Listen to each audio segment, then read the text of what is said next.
Welcome and thank you all for joining us for this special edition of the Crexi Podcast. I'm your host, Yannis Papadakis, and this is ReConversations, coming to you live from the NNN Pro booth at ICSC's ReCon 2023. Today's show is powered by the NNN Pro Group, the nation's market-leading net lease investment sales and advisory team. Now, today we are thrilled to sit down with Mike Beardsley, Senior Project Manager and Principal at BL Companies. A little bit about our guest. Mike has 24 years of experience in the environmental consulting industry and serves currently as Senior Project Manager and Principal at BL Companies, a 100% employee-owned architecture, engineering, environmental, and land survey firm providing services throughout the United States. Mike is a group manager and oversees a variety of environmental due diligence, remediation, and natural resource projects for public and private sectors. A large focus for Mike's group is performing due diligence assessments for real estate investment trusts, buying and selling properties across the United States. These services include Phase 1 and Phase 2 environmental site assessments, underground storage tank closures, and environmental remediation services. BL Companies has earned the respect and repeat business from many REITs for their ability to find creative and cost-effective solutions for navigating potential environmental issues. Welcome to the podcast. Thank you. Happy to be here. So tell us about where you're from and how you got into this space. So I'm from Harrisburg, Pennsylvania, and I started in the environmental consulting industry in 1999 when I got out of college. And I worked for about 7 years for a couple of different companies that did just like environmental cleanup work. So old contaminated sites that had lots of contamination, just worked on long-term projects, helping them clean up those properties. And then in 2006, I came to my current company, BL Companies. And BL Companies does all of that remediation work as well, but they also do a lot of due diligence work revolved around commercial real estate transactions.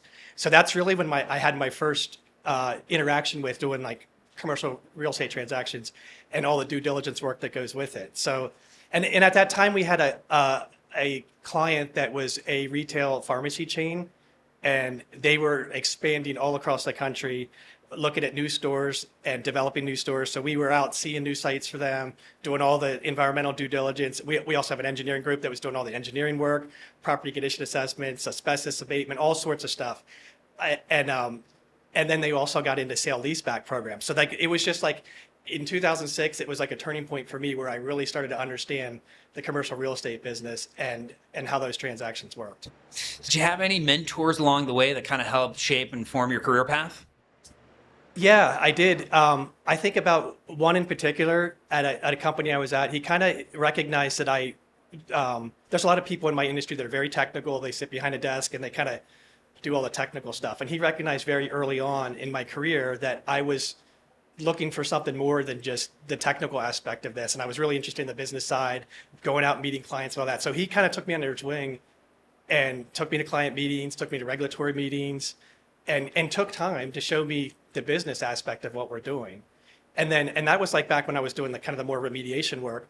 And then when I came to BL Companies, BL was really big on leadership and providing tons of leadership training, which ties into business development, ties into people management, all that stuff. So I have a leadership coach at BL, and I just have other mentors that just kind of help me out. So it's been good. Were there some early lessons that became invaluable going forward for you? Yeah, I think that it's really getting to understand when you're doing the type of work that I do, environmental consulting. It's really understanding what the client's perspectives are. And especially it's very important with commercial real estate transactions. You have a buyer, you have a seller, maybe there's a different lender or something like that. And you have all these parties that have all different interests, and you need to make sure that you understand what they're bringing to the table and tailor your work accordingly. And there's different ways to do things, and it's just a matter of making sure you understand. That's you kind of reach a point in your career where that's the next step, where you really need to understand what's going on with these deals and make sure you're advising your clients holistically and understanding that. Do you have any, we'll call them favorite mistakes or moments that course corrected you onto your current path that at the time you didn't recognize as opportunities? Yeah, and it kind of ties into understanding our clients. I think that just taking the time to listen and really listen with the intent to learn what's going on. And I see a lot of young people in their career, they start to develop, especially in the type of work that I do, they understand what they're doing, they're technically savvy, but they just kind of get tunnel vision. It's like, this is the way we need to do it. And I see people that have, that are farther along in their career that do the same thing. But it's really taking time to listen to what your clients, I'm kind of going back to the last question, but taking time to listen to your clients and understand what their perspectives are and learning from that. And each deal is different, and each deal has a different, that we have to tailor our work a little differently to support those commercial real estate transactions. So getting into, retail specific, the reason that everybody's here, you're seriously involved with environmental service. Can you share more about what you're seeing in terms of the environmental impact of retail commercial real estate, either with net lease properties or other sectors? Sure. I think that we're starting to see that people are becoming more comfortable with the idea of environmental impacts on their properties. In other words, we're seeing folks that don't necessarily run away from a transaction because there's a potential environmental issue.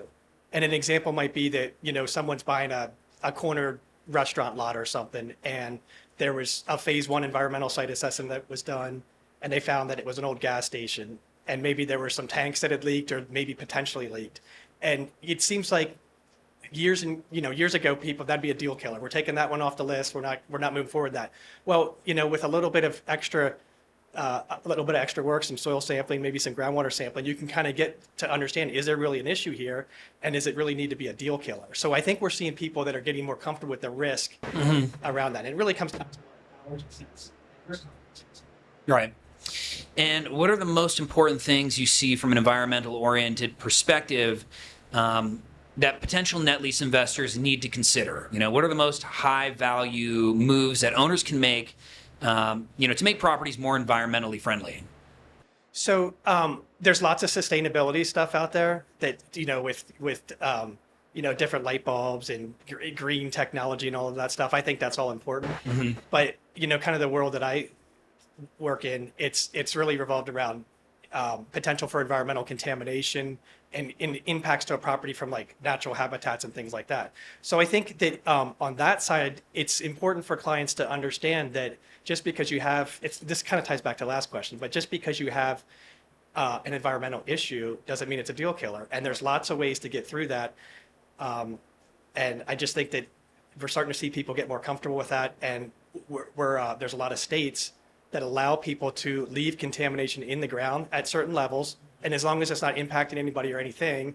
So in other words, like there's contamination in the ground, but you have, like say you have an asphalt cap over it, that's your parking lot, and no one's coming in contact with the contaminated soil from that old gas station. Or you have a restriction on the use of groundwater, no one's drinking contaminated groundwater.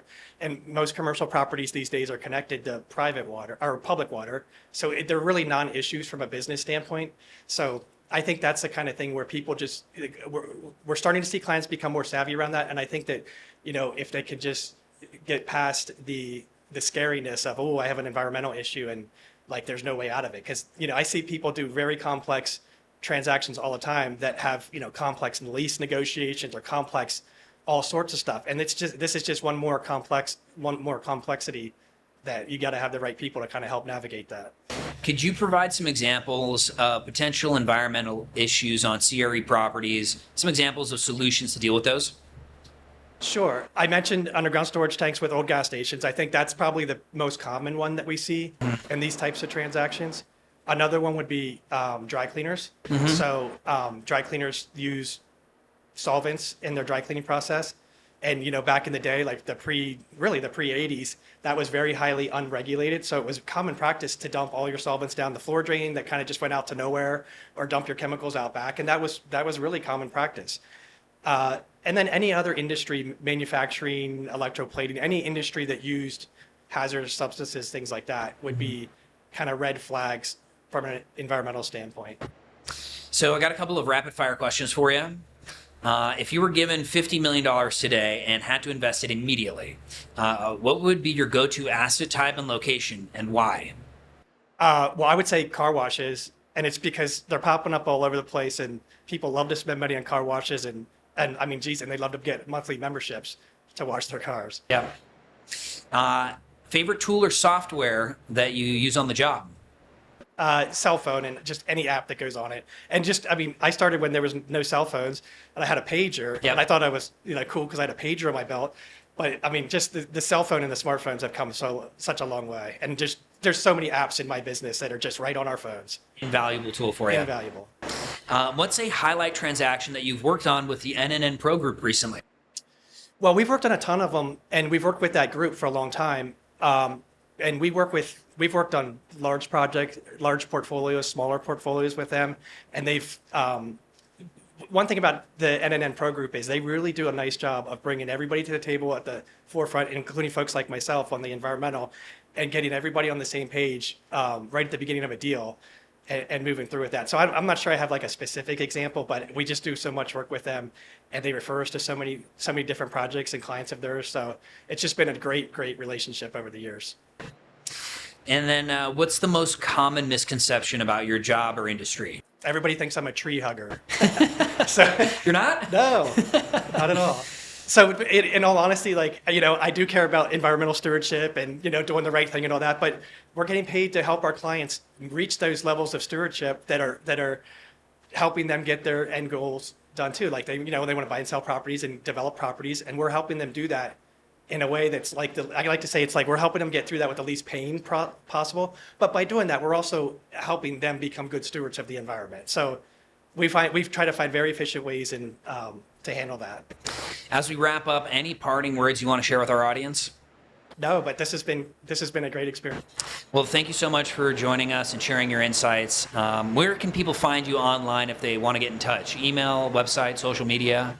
Yeah, LinkedIn would be a great spot. Michael Beardsley at BL Companies. If you just search that. If you search www.blcompanies, that'll come up. And then my email is mbeardsley@blcompanies.com. Well, thank you so much for joining us during such a busy and, valuable, time during the show. And thanks to everyone who tuned in to this special episode of ReConversations, powered by the NNN Pro Group. A special shout out to our friends at the NNN Pro Group for hosting us here at their booth at ICSC. As mentioned earlier, the NNN Pro Group is the market-leading net lease investment sales and advisory team in the country. To learn more, you can go to NNNPro.com. And if you enjoyed this episode, you can have the Crexi Podcast sent directly to your favorite podcast app, or go to go.crexi.com/podcast to find episodes there. Of course, you can also see videos of our episodes on our YouTube channel. And thank you so much for joining us, and hope to see you tune in next time.